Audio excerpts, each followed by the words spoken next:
aren't we all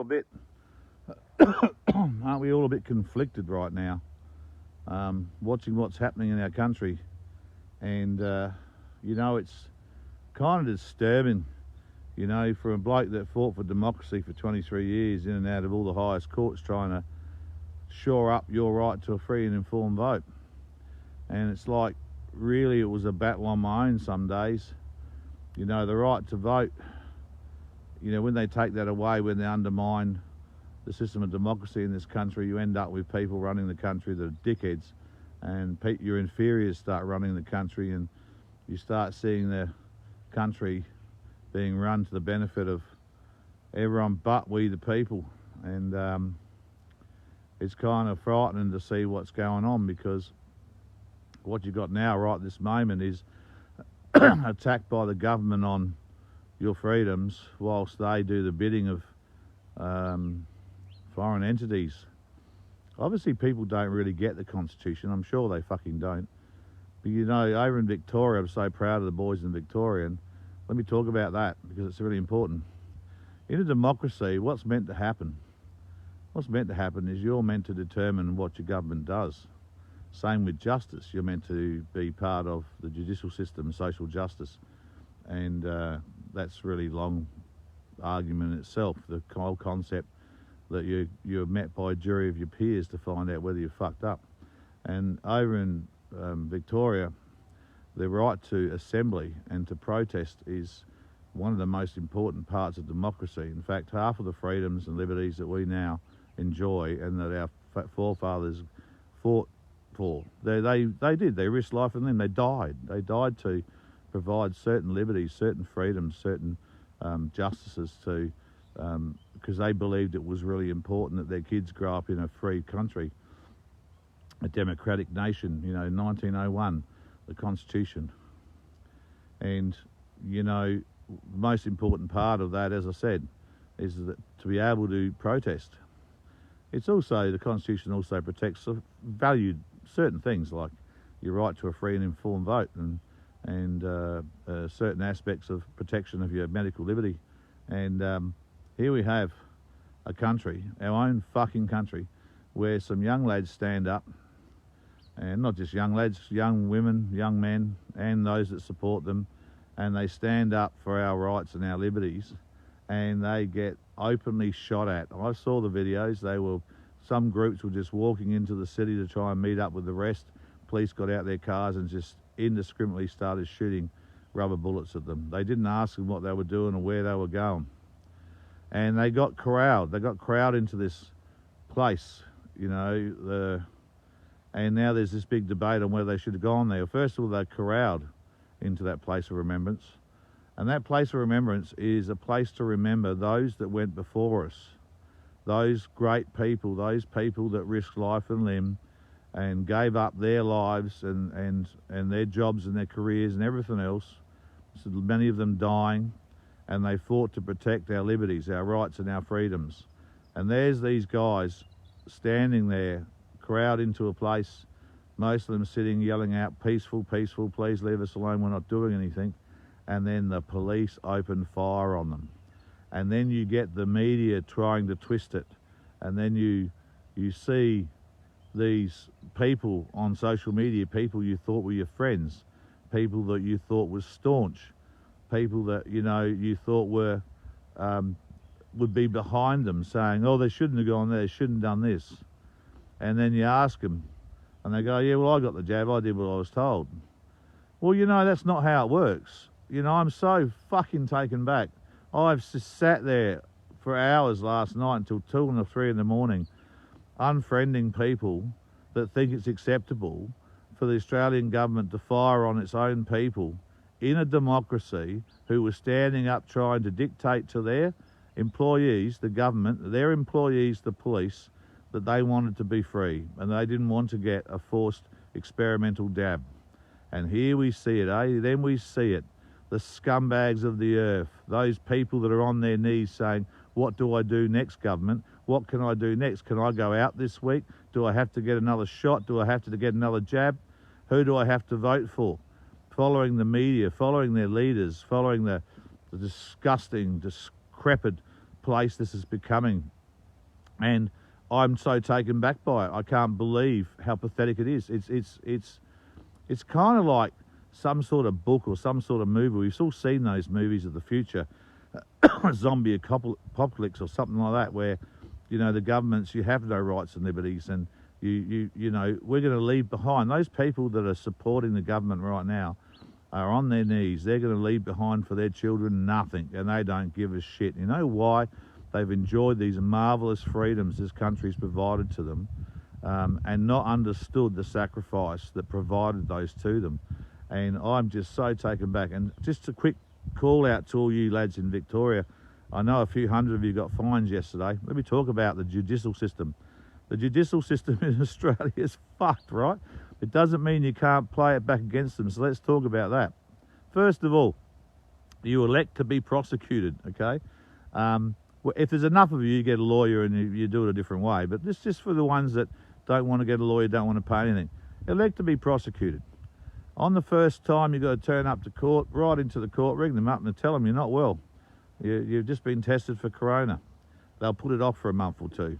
You can put it off a few times. Then you turn up to court, you say, well, I plead innocence. And then they'll try and do a deal with you. But once they start trying to do a deal with you, the price of $5,000 comes down. But you keep going, and you keep going. And then they'll have to go to trial. And the cops don't want to go to trial. You know why? Because so many people will be doing it, mate. They know that's 2 days, a trial. You can't win a trial, but it doesn't matter. Go to the trial. Tell them you want to go to trial. You wait and see them backtracking real quickly. And then if you are found guilty, and if you don't end up joining a class action or 10 of you get together and get one lawyer to do it, then what will happen is this. You tell them you lost your job because of the COVID and you haven't got any money, and I'll give you $5 a week. Pay the $5 a week for about 3 months, mate, and then just forget for a while and go through it again. The process is really comfortable. You know, you need to fight back every respect. So fighting back using their shitty judicial system, it's not a fucking bad idea, I can tell you right now. But I'll tell you this, I am so proud of people standing, and I think the worst problem we have as Australians is we saw what happened yesterday. We saw people try and protest peacefully, getting shot at and injured and in fact dying. People died yesterday. We don't know how many, but people died. They died standing up for their rights and liberties in this own country, right there on our own streets. And we should have fucking respect for that. And we should be there in Victoria. If I could be in Victoria today without a massive load of head fucks, and I probably should just do it, I'd be there with them. And I'd stand there and get shot as well, you know. And if I lost my life, I'd lost my life standing up as a proud Australian. I wouldn't be on my knees behind a keyboard somewhere telling these people what a bunch of bastards they are, and just go and get the jab and just do this and just do that, just like they've done. You know, this is a pivotal time in world history. We're not the only ones fighting for our freedoms. Every country has got exactly the same thing going on, and lots of them are fighting and standing. And what you don't understand is it's not just your medical freedom they'll take from you. Right now they're taking your democracy, they're taking your justice, they're taking your freedoms, they're taking your liberties, they're taking everything from you, and you will not get them back. They don't give freedoms out. You don't understand. Surely you understand. Freedom was never free. What do you think that fucking monument in Victoria is all about? That was to honour those that gave everything for their rights and liberties. And what? So the guys standing up to keep those rights and liberties, to protect them as well, ought not be there. I think the police ought not have been there. And I think the police shouldn't have been opening fire on people. And if you think that they're bad because they were there, then there's something wrong with you. Okay, you're one of them now. You know, there's two people left in this country. There's people that care for their rights and liberties, and there's the people on their knees. And if you're on your knees, you got no right to speak. You've got no right in a democracy. You've got no right to vote either. They'll take that from you. You just stay there on your knees and you just wait for the instructions from your government as to what you can and can't do every day. And you live like that. And you tell your children one day, the reason they live like that is because I couldn't be fucked standing up, and I actually attacked those that stood up for your freedoms. Because that's what you are. I am just taken back by the hatred towards people that stand. That's just pathetic. Absolutely pathetic. You all deserve a punch in the mouth, and I'll lose my video from this. Seriously. Absolutely seriously. You know, Unbelievable. I just don't get what's happened to the world. Staunch people that I know, people that I've known for years, going, oh, they should just stop protesting. Just go and get the jab. I wish the police used real bullets. Really? Real bullets? Anyone that makes that comment, someone should go around there and punch them in the face. That's unacceptable. Unacceptable. And if you want to believe and be fed lies for the rest of your life while you're down there on your knees, then just do that. But why don't you shut up? Why don't you fucking move on? Why don't you let the people that give a shit for this country stand and fight without you putting adverse pressure on them and bullying and intimidating them just like the government are doing? You're pathetic. And to those guys in Victoria that stood today, and I hope they stand again stood yesterday, and I hope they stand again today, I hope more people, anyone that's left that treasures freedom, should be there. And that's nothing to do whether you had a jab or not. You might decide that medically it's good for you to get a jab, do that.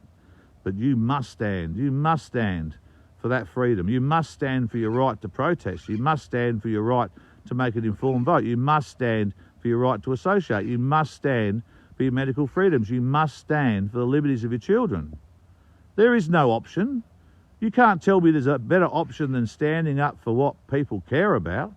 This is ridiculous, absolutely ridiculous. And to the rest of the states like South Australia where I live, we need to stand taller than this. There's a rally on this Saturday, there's a rally on next Saturday. We need to be at those rallies in massive numbers. And if the police decide to use, if a policeman does not have a right, no one has a right to stop you freely from free assembly. No one has a right to do that in this country. This is a free, democratic country.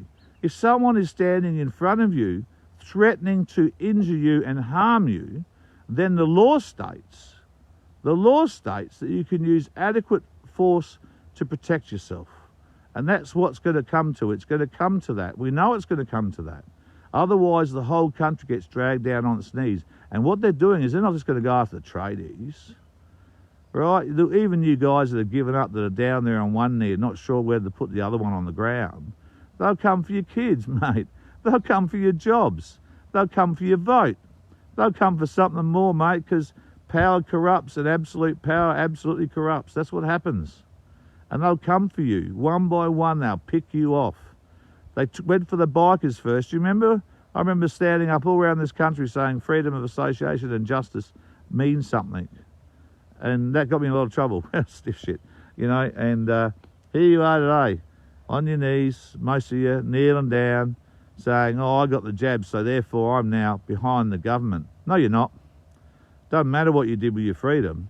The freedom is the freedom of choice. If your freedom must be protected so you can make a decision in your fucking lives, and if your decision is to go and get the jab, fine. If your decision is to stay home when they tell you, fine. If you feel somehow safer while walking around covering your face and doing that 24 hours a day for the rest of your lives, do it. But the freedom to make that choice is the same freedom that we decide to uptake. The freedom that I don't wear a mask. The freedom that I will not be jabbed with experimental jab. The freedom that I will assemble whenever the fuck I feel like it, and I will be able to vote freely. Those things are the importance. And what's happening here is the pandemic. It's not some pissy virus. You think the virus is the pandemic? No. The pandemic is the taking away of your rights and liberties. The destruction of the future of our nation and that for our children. That's what this is. That's the pandemic. Okay, that's what the pandemic will be. Because for the next 2 or 3 years, your lives are going to go downhill, downhill, downhill. And every day, you know it, like you and me, we open up and we see the bullshit. And we see it getting worse and worse and worse. And there has to be a time that we stand. The trouble is, you know, the more people that jump the fence to the other side, the more people that get down on their knees, that leaves a bigger job for those left of us to do. We need to be honourable right now to our children. We need to be honourable to our nation. We need to be stand-up people once again. And if you're going to stay on your knees, good luck down there, okay? Good luck down there. You know what you can do while you're on your knees? I'd love to say it, but I won't. And I hope you're all thinking the same thing. While you're on your knees, here, come here. You know, what's left of this country is going to be determined by what we do today at this very moment in history. And if in this very moment we're going to kneel down, well, that's a bad thing. I think that most Australians will stand And it's sad to think that in doing that we're going to lose lives, but that shrine in Melbourne was about those that lost their lives. That's about those people that went before us.